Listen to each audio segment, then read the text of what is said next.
Da tribuna da Câmara, o deputado Gustavo Gayer apontou que o Brasil testemunha hoje duas tragédias simultaneamente.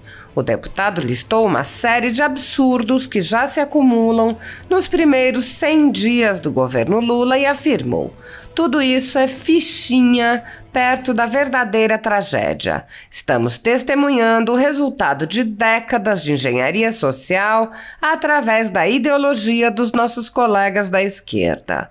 O deputado apontou que, como consequência do enaltecimento do crime e da doutrinação marxista nas escolas, os jovens estão adoecendo. Gayer disse: estamos fracassando enquanto sociedade. Nossos filhos estão pedindo ajuda. Está sobre nossos ombros essa responsabilidade de mudar isso agora. O ataque a cidadãos e empresas privadas, desrespeitando direitos e garantias fundamentais, tem se tornado cada vez mais comum, em especial nas altas cortes do país. Sem justificativa jurídica, o ex-corregedor do TSE, Luiz Felipe Salomão, decidiu confiscar a renda de sites e canais conservadores para destruir empresas privadas das quais discorda. A decisão, que incluiu a Folha Política, confisca todos os rendimentos da empresa e teve o apoio e aplauso dos ministros Luiz Roberto Barroso, Alexandre de Moraes e Edson Fachin. Toda a renda de mais de 20 meses do nosso trabalho está sendo retida sem justificativa jurídica.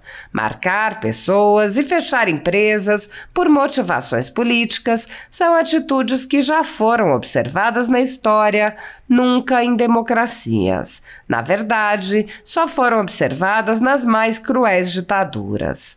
Se você apoia a Folha Política e pode ajudar a evitar que o canal seja fechado, pela ausência de recursos para manter seus compromissos financeiros e pagar seus colaboradores, doe qualquer valor à empresa Raposo Fernandes através do Pix, usando o QR Code que está visível na tela ou o código ajude@folhapolitica.org. Caso não utilize Pix, há a opção de transferência bancária para a conta da empresa Raposo Fernandes, disponível na descrição deste vídeo e no comentário fixado no topo.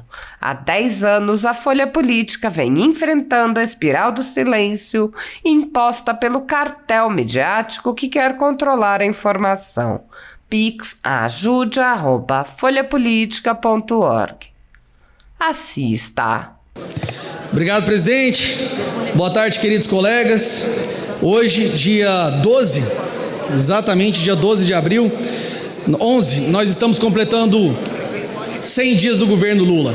Na verdade, hoje nós estamos testemunhando duas tragédias.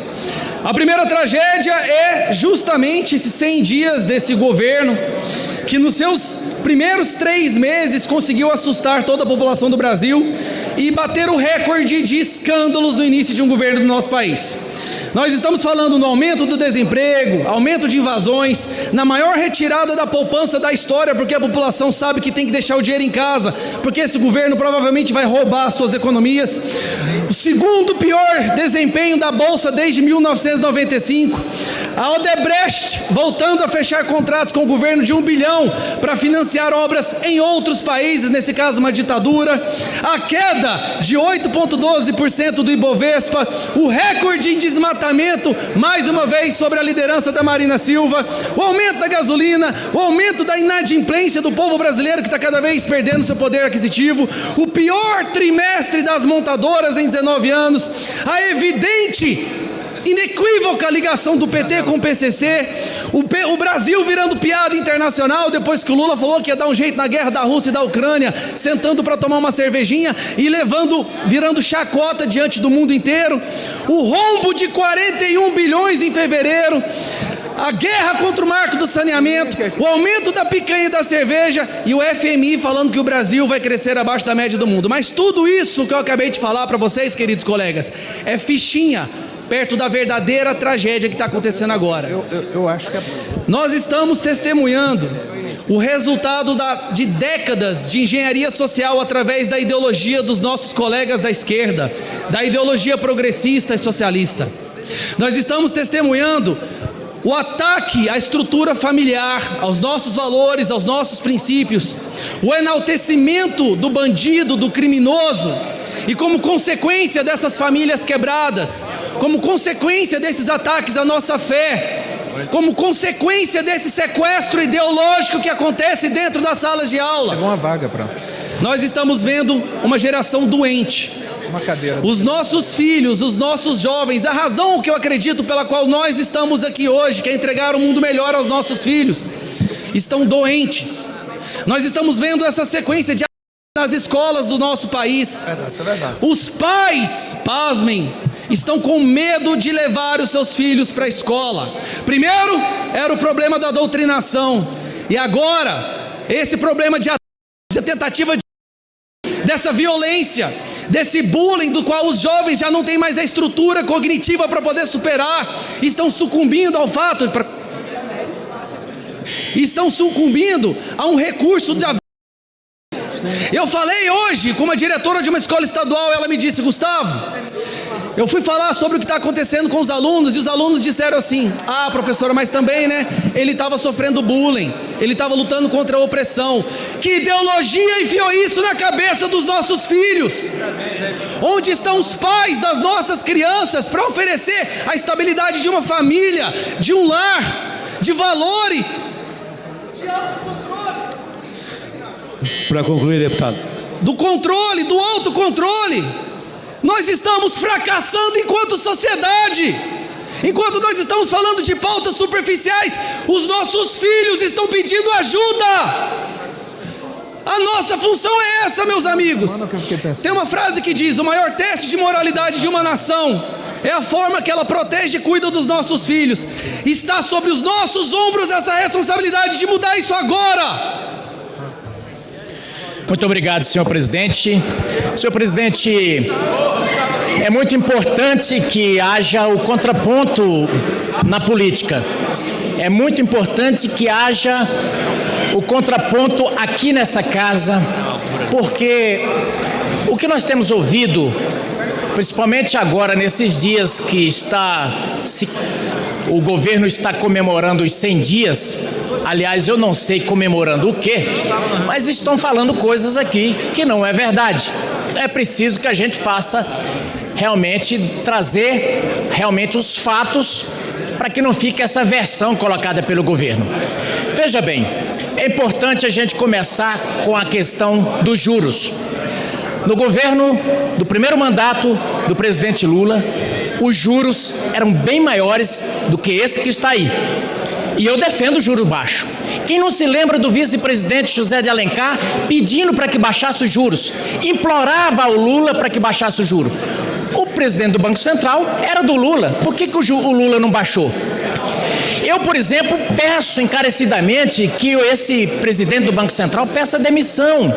Deixe o Lula colocar um ministro aí e baixar os juros, assim como o ministro do Trabalho fez, baixou na canetada. Esse é o estilo do PT, deixa que faça. Então, eu quero dizer o seguinte, em relação aos juros, isso é falácia. Lula, quando teve oportunidade, não baixou. Está jogando a culpa porque é do feitio dele terceirizar a culpa. Outra coisa, nós estamos vendo aqui eles comemorando algo como se fosse, eu comparo essa comemoração como se alguém comendo algodão doce. Tem muito volume e pouca substância. Veja só, Minha Casa Minha Vida, Bolsa Família, e disse que recuperou os programas sociais. Recuperou o quê? Aliás, o presidente Temer e o presidente Jair Bolsonaro vinham recuperando o Brasil, em termos fiscais, de um rombo que vinha do governo do PT. Eles tinham quebrado o país. Mesmo assim, durante a pandemia, começou o programa e as pessoas foram atendidas, não só as pessoas carentes, mas aquelas que foram desempregadas devido ao discurso do PT de que a economia a gente vê depois. E agora eles dizem, não, nós estamos pagando Bolsa Família, nós estamos recuperando a habitação. Olha, a habitação tem milhares de contratos no Brasil que estão ainda por fazer, que vem desde 2010, que os governos posteriores não conseguiram terminar devido ao rombo que ficou nesse programa. construtoras se quebraram, pessoas faliram devido à irresponsabilidade fiscal do governo Dilma. Então o PT não tem o que apresentar. Deputado Alberto Fraga, tem a palavra Vossa Excelência. Muito obrigado, senhor presidente. Senhor presidente, eu queria morar no país da propaganda do PT. É impressionante o cinismo, a cara de pau que tem o governo ao apresentar propagandas eleitorais ou propaganda na televisão, falando de coisas que nunca fizeram e que não tem coragem de assumir que foi um desastre no governo que estiveram no poder há 16 anos. É um governo sem política monetária definida, é um governo sem rumo, é um governo sem nada. 100 dias, basta ver, porque agora a TV Globo dá um espaço enorme para o governo. Com certeza deve estar recebendo aquela dinheirama que o governo Bolsonaro cortou. E eu fiquei impressionado no dia que o presidente Lula estava falando sobre os 100 dias de governo. Não tinha nada para falar. Ele estava falando mais do governo do presidente Bolsonaro do que do governo atual, porque não tinha nada para falar. Aí tem o cinismo, a cara de pau de dizerem que a Minha Casa Minha Vida já voltou agora, mas foram inaugurar, foram entregar casas lá no Mato Grosso. Então, eu acho que a população brasileira, na verdade, já sabe. É que aqui para nós, gente, o PT, a esquerda, é muito competente naquilo que faz. Por quê? Mentem, e essa mentira, eles acreditam que se transforma numa verdade. Esse é o principal foco que a esquerda dá diante dos assuntos que a gente vê acontecendo no Brasil. O crime organizado está fortalecido no governo do presidente Lula. Basta ver, e nós não vamos esquecer nunca, que o ministro da Justiça, que fugiu da Comissão de Segurança Pública hoje à tarde, esse ministro tem o superpoder de ir num complexo da Maré, um complexo violentíssimo, foi negociar com as ONGs. Ele não disse qual foi a negociação, mas eu sei qual foi a negociação. Visita íntima para os presos, visita íntima para aqueles que... É esse o governo do PT. E nós vamos daqui para frente continuar fiscalizando, porque muita podridão vai surgir, sem sombra de dúvida. Que